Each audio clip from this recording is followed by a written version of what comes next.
Assalamualaikum warahmatullahi wabarakatuh.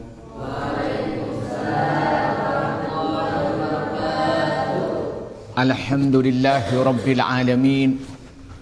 Wassalatu wassalamu ala asrafil anbiya'i wal mursalin. Amma ba'du. Para santri yang saya hormati, baik putra maupun putri, dan pemirsa dimanapun Anda berada, marilah kita bersyukur kepada Allah atas segala nikmat yang Allah berikan kepada kita. Kedua kalinya rahmat dan salam semua dicurahkan kepada Nabi Muhammad sallallahu alaihi wasallam.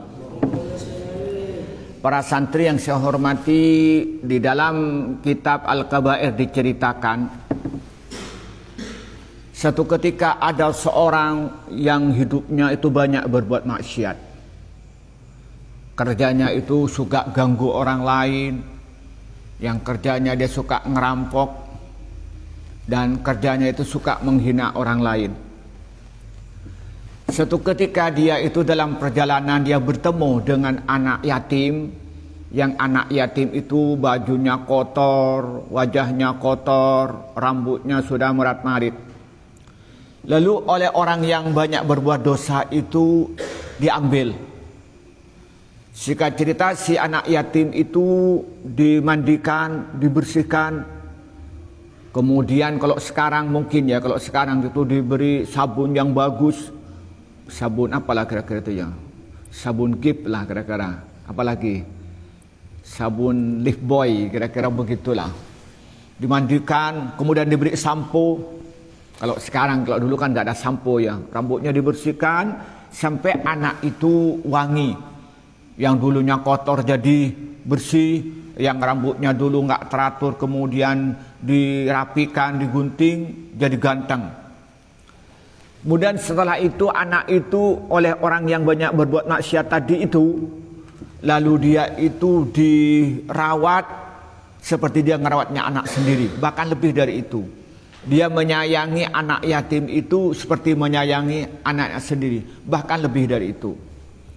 Nah, begitupun setiap hari anak yatim diperlakukan dengan baik, melebihi daripada merawat anaknya sendiri, menyayangi dan melebihi dari menyayang anak sendiri. Suatu ketika dia bermimpi. Nah, dalam mimpi itu mimpi kiamat tiba. Kiamat tiba. Alam sudah hancur. Ya kayak film kiamat itu ya. Film sudah kiamat itu hancur. Nah, singkat cerita dia dibangkitkan oleh Allah dalam mimpi, dia bermimpi. Nah, setelah dia bermimpi, tadi dibangkitkan, apa yang terjadi? Dia diambil oleh malaikat Zabaniyah. Malaikat Zabaniyah itu apa? Malaikat Zabaniyah itu malaikat penjaga neraka. Lalu orang yang bermaksiat tadi, yang suka mempelihara anak yatim, diseret oleh malaikat. Sudah ya, namanya malaikat itu penjaga neraka, yang dibawa orang yang bermaksiat sudah diseret-seret.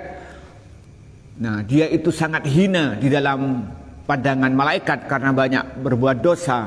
Namun tiba-tiba dihadang oleh anak yatim. Dalam mimpi itu anak yatim yang tadi itu dibersihkan, yang anak yatim tadi dimandikan, anak yatim tadi yang diberikan makan, diberikan minum, anak yatim tadi yang disayang, itu langsung dihadang. Wahai malaikat, lepaskan itu. Terus malaikat itu tetap saja, wahai malaikat, lepaskan itu. Saya akan mengadu pada Allah supaya dia itu diberikan syafaat. Apa jawabnya malaikat? Aku tidak diperintahkan untuk itu. Artinya apa? Allah memerintahkan pada malaikat siapa yang berbuat maksiat akan dicemplungkan ke dalam api neraka. Apa yang terjadi? Tiba-tiba ada panggilan dari langit bahwa Allah berfirman bahwa aku berikan syafaat kepada orang yang berbuat maksiat ini seperti halnya orang ini memberikan kasih sayang, mencintai dan merawat anak yatim. Singkat cerita, lalu oleh malaikat itu dilepas dari genggamannya yang dulunya itu mau diseret ke dalam api neraka. Begitu terbangun, begitu dia selamat terbangun. Nah, sejak itulah dia itu tambah menyayangi anak yatim, sejak itulah dia tambah menghormati anak yatim, dan sejak itulah dia itu tambah sungguh-sungguh dalam merawat anak yatim. Lebih dari itu semua, dia berhenti dari perbuatan maksiat yang dia lakukan sebelumnya. Yang suka mencuri berhenti, yang dulunya itu suka menyakiti orang lain itu berhenti. Dia banyak ibadah kepada Allah. Apa yang bisa diambil dari cerita ini? Bahwa orang Islam yang beriman kepada Allah, beriman kepada kitab-kitab Allah, beriman kepada utusan Allah, beriman pada malaikat Allah, beriman pada hari kiamat, beriman dengan qada qadar, lalu mengucapkan 2 kalimat syahadat dengan ikhlas, maka dia ini ketika dia berbuat ihsan kepada anak yatim, merawat anak yatim dengan penuh kasih sayang ikhlas karena Allah, maka insya Allah nanti di akhir kala akan diselamatkan dari api neraka. Kenapa? Karena anak yatim itu nanti akan diberikan syafaat ketika dirinya itu harus masuk neraka sesuai dengan cerita ini. Maka seperti hadis yang kita ketahui bahwa Rasulullah menyatakan dalam hadis riwayatkan Imam Muslim, ana wa kafil yatimi, ana wa kafil yatimi kahataini, katanya, ana wa kafil yatimi kahataini fil jannati wa asyara bi syahwati wal usta wa farraja bainahuma syai'a. Kata Rasulullah, saya dengan anak yatim, saya dengan orang yang pelihara anak yatim nanti di sorga seperti 2 jari-jari ini, antara jari telunjuk dengan jari tengah. Maka karena itu sampean ini kalau ketemu dengan anak kecil, punya tetangga, maka kita harus jangan sampai sewenang-wenang dengan anak yatim. Harus menyayangi anak yatim seperti menyayangi adiknya sendiri. Kalau sampean sudah tua, seperti menyayangi anaknya sendiri. Paham ini ya? Ada yang menjadi masalah dalam kehidupan. Di dalam Al-Quran mengatakan apa katanya? Kita tidak boleh menghardi anak yatim. Kan begitu ya? Wala yahuddu, apa katanya? Ara'aita alladhi yukadzibu bid-din fadzalika alladhi yad'ul yatim. Berikutnya apa? Wala yahuddu ala ta'amil miskin. Ayo kok meloncat. Itu kan iya. Kita tidak boleh menghardi anak yatim. Nah, kata yad'ul yatim itu banyak orang salah paham. Jadi kalau anak yatim tidak boleh dimarahin sama sekali. Iya apa ya pemahamannya? Akhirnya apa? Karena salah pemahamin anak yatim, kata-kata yad'ul yatim itu tidak boleh menghardi anak yatim kalau isinya itu merendahkan dan menghina anak yatim. Kenapa? Karena ada orang kecenderungan karena anak yatim sudah tidak punya ayah bersikap sewenang-wenang. Karena anak yatim itu sudah tidak mempunyai ayah, dia tidak punya kekuatan, kadang-kadang direndahkan. Kadang-kadang sikapnya kasar kepada anak yatim. Itu namanya yad'ul yatim. Tetapi kalau kita ini marah pada anak yatim dengan artian itu marah untuk mendidik, itu tidak. Jadi artian itu dia harus kita bersikap tegas kepada anak yatim dalam rangka pendidikan, itu boleh, bahkan itu diharuskan. Berbuat ini dibiarkan, nggak ngaji dibiarkan karena takut yad'ul yatim. Tidak sholat dibiarkan kan khawatir yad'ul yatim. Main terus berteman dengan orang yang nggak baik dibiarkan kan khawatir yad'ul yatim. Akibatnya apa? Dia itu akhirnya perilakunya tidak benar. Ini salah dalam pemahaman yad'ul yatim. Kita ini wajib mendidik anak yatim. Wajib mengarahkan anak yatim supaya beriman dan bertakwa kepada Allah. Kita harus mendidik anak yatim supaya orang menjadi orang yang berilmu. Mendidik anak yatim supaya menjadi orang-orang yang cerdas.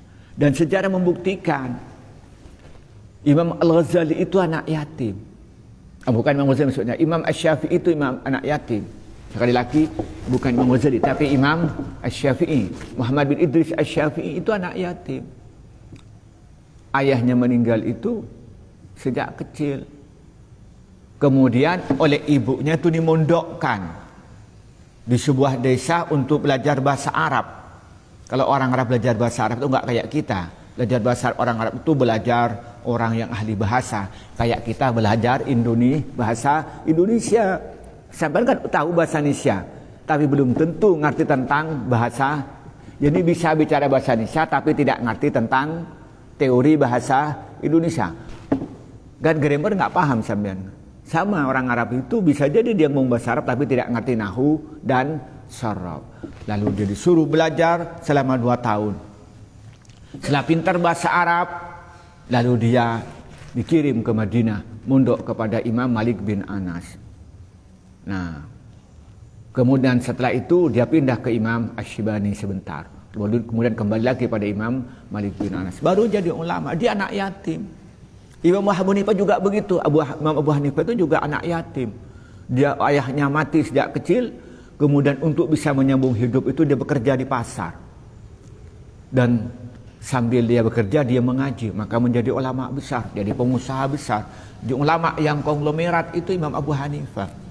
Nah, maka karena itu sampean itu berangkat dari cerita ini, mari kita bersama-sama ini beriman dan bertakwa kepada Allah dan kita bersikap baik, bersikap lemah lembut kepada anak yatim. Supaya apa? Supaya kita masuk surga bersama Rasulullah. Karena Rasulullah menyatakan apa tadi yang sampaikan? Ana wa kafirul yatimi kahataini fil jannati. Asyara bisababatil usta wa farraja bainahuma syai'a. Saya kata Rasulullah dan orang yang pelihara anak yatim di sorga seperti 2 jari-jari ini, yakni antara jari-jari tengah dan jari-jari telunjuk dan jari wusta dari tengah dan dipisah sedikit keduanya. Marilah kita bersama-sama, semoga orang tua kita umurnya dipanjangkan. Semoga orang tua kita diberikan kesehatan yang sempurna, diberikan rezeki yang luas dan banyak dan barakah, bisa membiayai sampean itu sampai selesai sekolahnya, sampai nanti menikah, sampai sampean punya anak dan punya cucu, tetap bisa berbakti kepada orang tua.